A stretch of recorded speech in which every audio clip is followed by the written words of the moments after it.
அத்தியாயம் 40. பாபாவின் கதைகள். 1.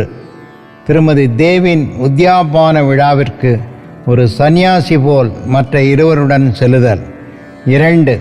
ஒரு சித்திர ரூபத்தில் ஹேமாத் பந்தின் வீட்டுக்கு செல்லுதல். முன்னுரை. தம் அடியவர்களுக்கு லௌகீக ஆன்மீக விஷயங்களில் அறிவுரை பகரும் ஸ்ரீ சமர்த்த சாயி புனிதமானவர். தங்கள் வாழ்வின் லட்சியத்தை அவர்கள் எய்தும் வண்ணம் அவர்களை ஊக்குவித்து மகிழ்வடையச் செய்கிறார். அவர்களின் தலையில் தம் கையால் ஆசீர்வதிக்கும் போது தமது சக்தியை அவர்களிடம் மாற்றி பேதப்படும் உணர்ச்சியை சாயி அழிக்கிறார்.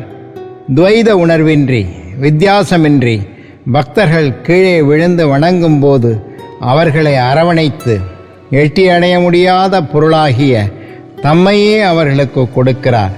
மழைக்காலத்தில் கடல் ஆறுகளுடன் கலப்பதைப் போல பக்தர்களுடன் அவர் ஒன்றாகி அவர்களுக்கு தம் ஆற்றலையும் அந்தஸ்தையும் அளிக்கிறார்.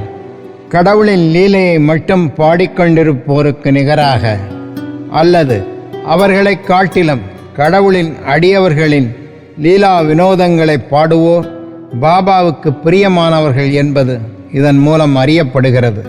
தற்போது இந்த அத்தியாயத்தின் கதைகளுக்கு திரும்புவோம். திரு தேவின் உத்தியாபான விழா. தானா ஜில்லாவிலுள்ள டஹானு மமலத்தார் திரு பிவி தேவ் அவரது தாயாரின் 25-30 விதமான பிரார்த்தனைகளை அனுஷ்டித்து அதன் தொடர்பாக ஒரு உத்தியாபன பூர்த்தி விழாவையும் நடத்த இருந்தார். 100 அல்லது 200 அந்தணர்களுக்கு உணவளிப்பதும் இவ்விழாவுடன் சேர்ந்ததொரு அம்சமாகும். திரு தேவ் விழாவிற்கு ஒரு நாளை நிச்சயித்தார். சாய்பாபாவின் விஜயத்தாலன்றி விழா உரிய முறையில் பூர்த்தி அடையாதாகையால் விழாவின் விருந்தில் கலந்து கொள்ள அவரின் சார்பில் பாபாவை வேண்டிக் கொள்ள பாபு சாஹேப் ஜோகிற்கு ஒரு கடிதம் எழுதியிருந்தார். பாபாவிடம் பாபு சாஹேப் ஜோக் அக்கடிதத்தை படித்து காண்பித்தார். பாபா தேவின் தூய்மையான உளப்பூர்வமான அழைப்பினை கவனத்துடன் கருத்தில் கொண்டு கூறினார். என்னை நினைவில் கொண்டிருப்பவனை நான் எப்பொழுதும் நினைத்து கொண்டிருக்கிறேன். எனக்கு எவ்வித வாகனமோ வண்டியோ ரயிலோ அல்லது விமானமோ தேவையில்லை. என்னை எவன் அன்புடன் கூப்பிடுகிறானோ அவனிடம் ஓடிச் சென்று நானே வெளிப்படையாக கலந்து கொள்கிறேன். நம்மில் 3 பேர், மூவர், நான், நீ மற்றும் ஒருவன் சென்று அவ்விழாவில் கலந்து கொள்வதாக அவருக்கு ஒரு மகிழ்வான பதில் எழுது என்றார். திரு ஜோக் பாபா கூறியதை தேவிடம் தெரியப்படுத்தினார். பின்னவர் மிகுந்த மகிழ்ச்சி அடைந்தார். எனினும் பாபா தாமே நேரிடையாக ரஹதா, ரூயி, நிம்காம் முதலிய இடங்களைத் தவிர வேறு இடங்களுக்கு சென்றதில்லை என்பது அவருக்கு தெரியும்.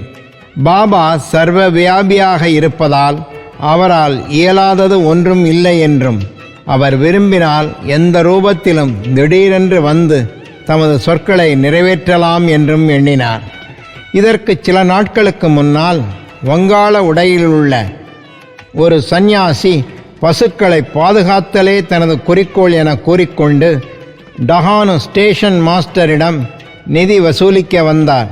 பின்னவர் அவரை ஊருக்குள் சென்று மமலத்தார் திரு தேவை பார்த்து அவரின் உதவியால் நிதி சேகரிக்கச் சொன்னார். அத்தருணம் மாமலத்தார் அங்கு வர நேர்ந்தது. ஸ்டேஷன் மாஸ்டர் சந்நியாசியை அவருக்கு அறிமுகப்படுத்தினார்.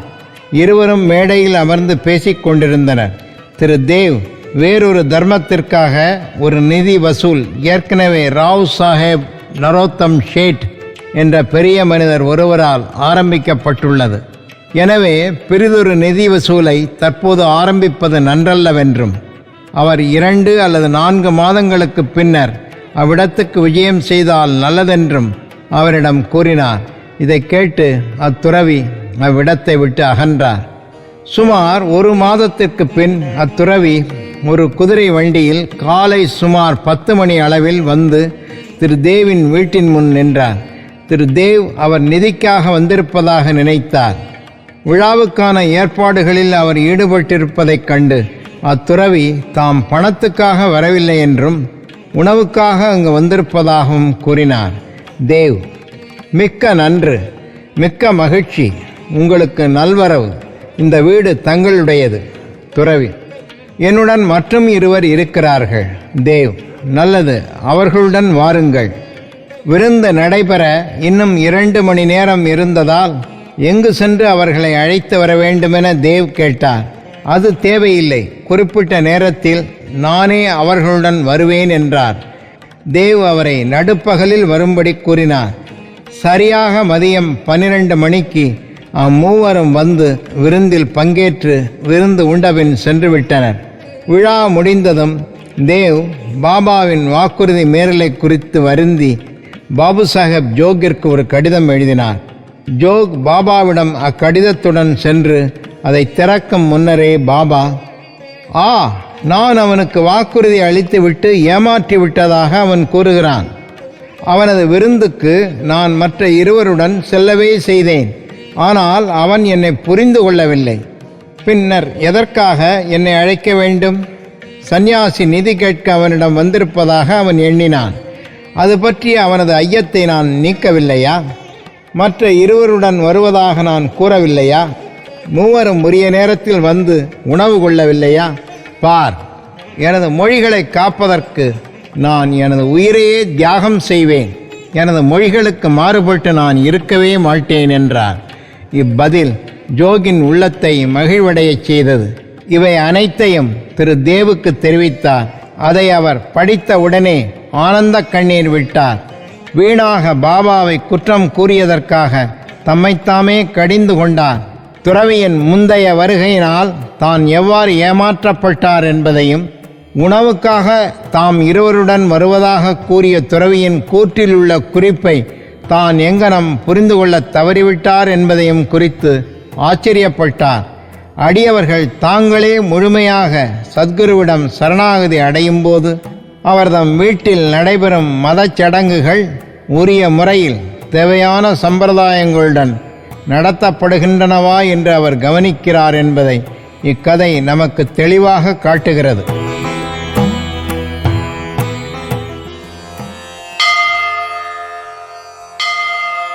ஹேமாத் பந்தின் ஹோலி பண்டிகை விருந்து. பாபா சித்திர ரூபத்தில் தோன்றி தமது அடியவரின் ஆவலை பூர்த்தி செய்தார் என்பதை கூறும் மற்றொரு கதையை காண்போம். 1917ஆம் ஆண்டு பங்குனி மாதம் பௌர்ணமி ஹோலி பண்டிகை என்று காலை ஹேமத் பந்துக்கு ஒரு காட்சி தோன்றியது.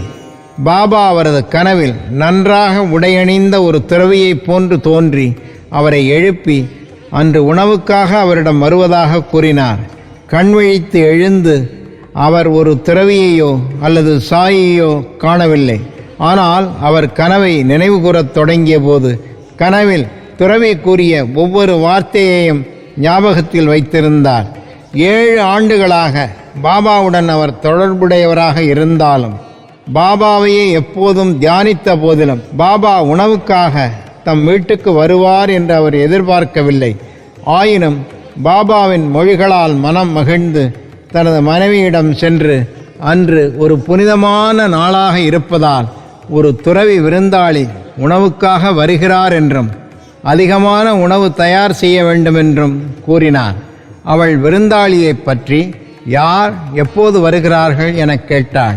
தமது மனைவியை அலைக்கழிக்காத நியதியின் பொருட்டும் தப்பு எண்ணத்தை தவிர்ப்பதற்காகவும் உண்மையை, அதாவது கனவினை பற்றி அவளிடம் கூறினார்.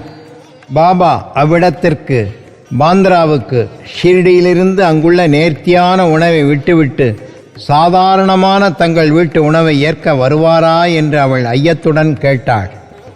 ஹேமத் பந்த் அவளுக்கு பாபா நேரிடையாக வரமாட்டார் என்றும் ஒரு விருந்தினர் ரூபத்தில் வருவார் என்றும் உறுதியளித்து, இன்னும் சற்று அதிகமான சாதம் வடிப்பதனால் அவர்கள் இழக்கப் போவது ஒன்றுமில்லை என்று கூறினார்.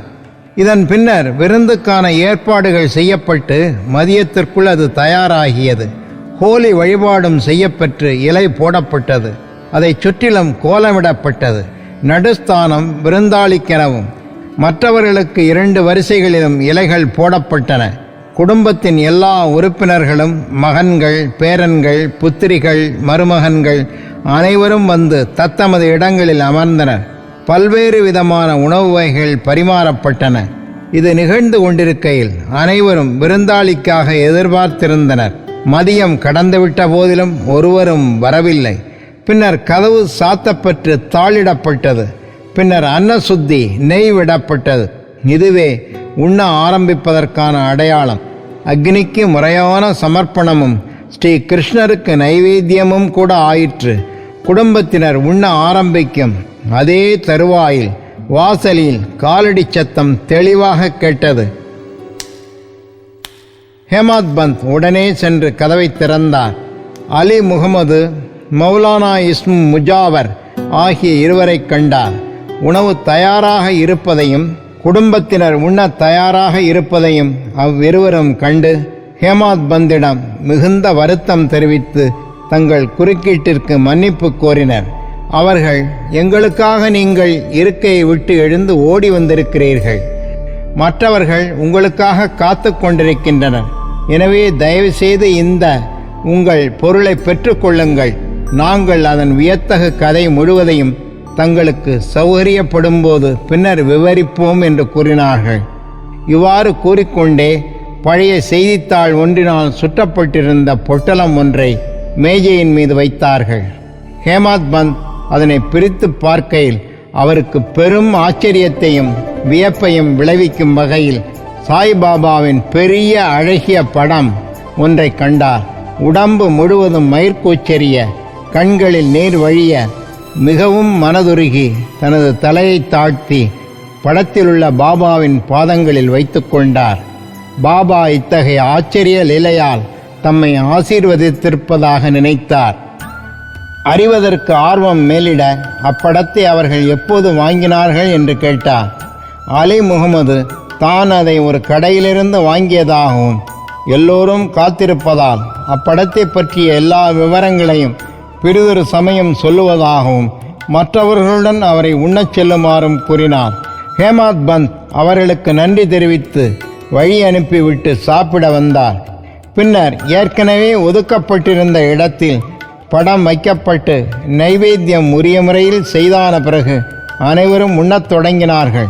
படத்தில் உள்ள அழகிய ரூபத்தை அனைவரும் கண்டு மிக மிக சந்தோஷப்பட்டனர். இவையெல்லாம் எங்கனம் நிகழ்ந்தன என்பது குறித்து வியந்தனர். ஹேமாத் பந்தின் கனவில் கூறிய மொழிகளை பாபா இவ்வாறாக நிறைவேற்றினார். அப்படத்தின் எல்லா விவரத்துடன் கூடிய கதை, அதாவது எங்கனம் அலி முகமது அதை பெற்றார், ஏன் அதை அவர் வாங்கினார், ஹேமாத் பந்திடம் பின் ஏன் அதை கொடுத்தார் என்பவையெல்லாம் அடுத்த அத்தியாயத்திற்கு ஒதுக்கப்பட்டிருக்கிறது. ஸ்ரீ சாயியை பணிக. அனைவருக்கும் சாந்தி நிலவட்டும்.